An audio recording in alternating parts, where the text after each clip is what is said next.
Page 15, March for the Reluctant Soldier. I can't speak. Need more coffee. 2/4 time, no sharps or flats. Let's take a look at these hands. First, right hand. They're saying second finger here. That puts you in this position. But if you look at the last two measures of this line, now they want thumb up here. You're moving up here. So in the last three measures, if you do that, then you got to go to here. Thumb under. And then the next line, you're here. And third measure, they want thumb again. So now you got to lift up and come down. Oh. And then they do that fingering again. I disagree. I don't know why they're fingering it this way. Because you can finger the whole thing in one hand position. You don't have to move at all. So why not just stay, use thumb on that G and put yourself in this position. You got all the notes covered. You don't need to move. So why not just use thumb here and then second finger for the A's and just stay there. That's really what it is. So in my opinion, if you were my student and sitting in front of me, I would change these fingerings. There may be some other reason why they want these fingers, but there's nothing here that tells me why. So I have to go with what I understand it, and that is I'm going to use this fingering. This right here, and I'm not changing fingerings. In the left hand, they want you to start out with second finger on D. Notice they're both stabs or treble clef, so it's here. So that puts you here. But then whenever you get over to the last two measures of the line, now they want fourth finger here. You got to rest, you got time, you can move. And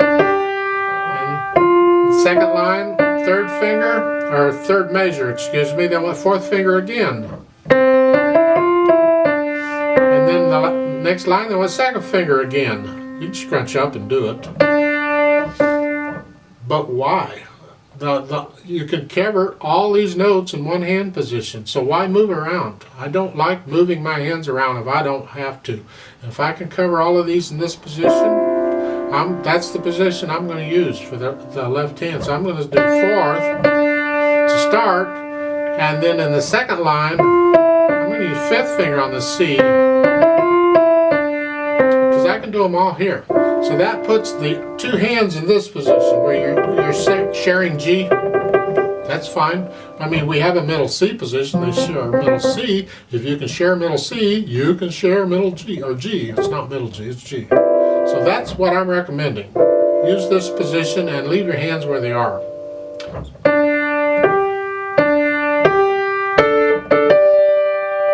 Like so. And then so. Second line, 1 and 2 and 1 and 2 and 1 and 2 and 1 and 2 and 1 and 2 and. Got a lot of parallel fifths going on here, but that's what he wanted, so that's what we're doing. 2, 3 and 2. 1, 2, 1, 2, 1, 2, 2. That fermata, you just hang on to it for what feels right. When I play with a metronome, I just double the value, so I'm going to hold that for 4 counts instead of 2, and then we go on.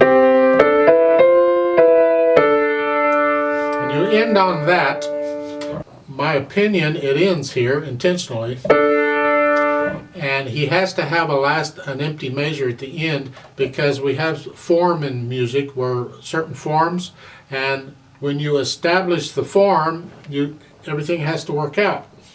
And so if you'll notice, this piece is 24 measures long with that empty measure. If you didn't have it, it'd be 23 measures long. And that would throw it off as far as the music theory goes and the form and all. So in my mind, whether there's something else is playing in that last measure is not important.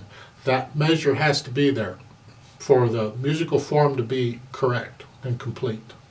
Now, once you have the notes and the rhythms, let's go back and we put in the accents.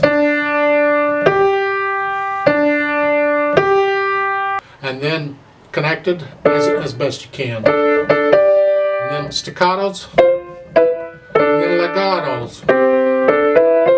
And disconnect from the half note to the next one, lift up.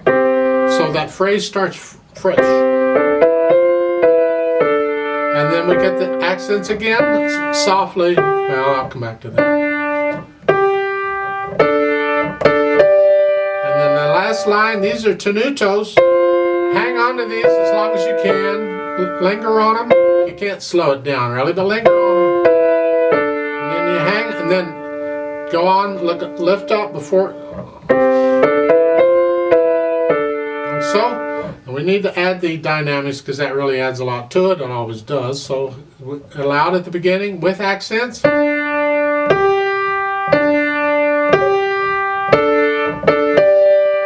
to me, this is a duet.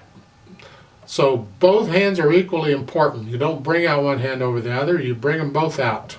And then the second line, you're soft. I'd use a light finger staccato. And then in the third line, you're soft again. Well, you're still soft, aren't you? But now it's with an accent. That makes it sort of medium soft. The loud. Now it's very loud. And tenuto, hang on to these. And then hang on to that, and then lift up just a speck of silence before we go to very soft. And if you can go to very, very soft, 3 Ps, that's fine too. It's kind of hard to do, but yeah. Interpretation, let's talk about that because we kind of need this. At the beginning, we have these accents, and again, I said before, and it's an interpretive thing, it's not a rule.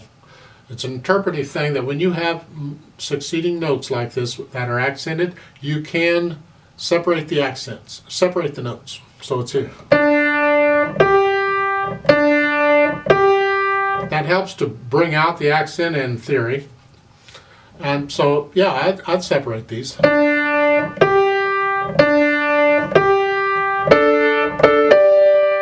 then it's soft.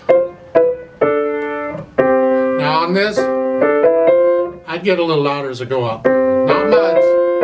I'm just kind of shaping it. And then soft accented soft. Separate them. Now loud. And now very loud. Tenuto. If you want to separate these, I disagree with that. If they were accented, fine, separate them. But when they're tenuto like this, I want to linger on those. You almost slow down a little bit. In fact, you probably could slow down a little bit. Linger on each one. And hang on to that. And then lift up and go very soft. And I tend to get a little louder as I go up.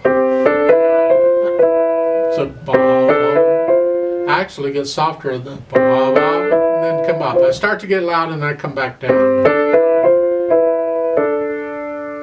And if you wanted to retard a little bit, that might be good. It's a march, so you're not really going to slow down in a march. You left, right, left, right, left, right, left, right, left, right, left, right type thing.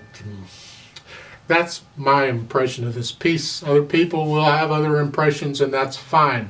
It's not a matter of one person being right and another person being wrong. It's different ways of looking at the same piece of music and interpreting it a little differently, based on the instructions that the composer and/or editor has provided. Let's do a short play with me. I'm not doing dynamics and all, but I do want to check these rhythms in the notes because the rhythms can be a little tricky here. So I'll give us 2 counts because it's in 2/4 time. Ready and go, and 1 and 2 and 1 and 2 and 1 and 2 and 1 and 2 and 2 and 2 and 2 and 1 and 2 1 and 2 and 1 and 2 and 1 and 2 and 1 and 2 and 2 and 1 and 2 and 1 and 2 2 and 1 and 2 and hold and 2 and 1 and 2 and rest and 2 and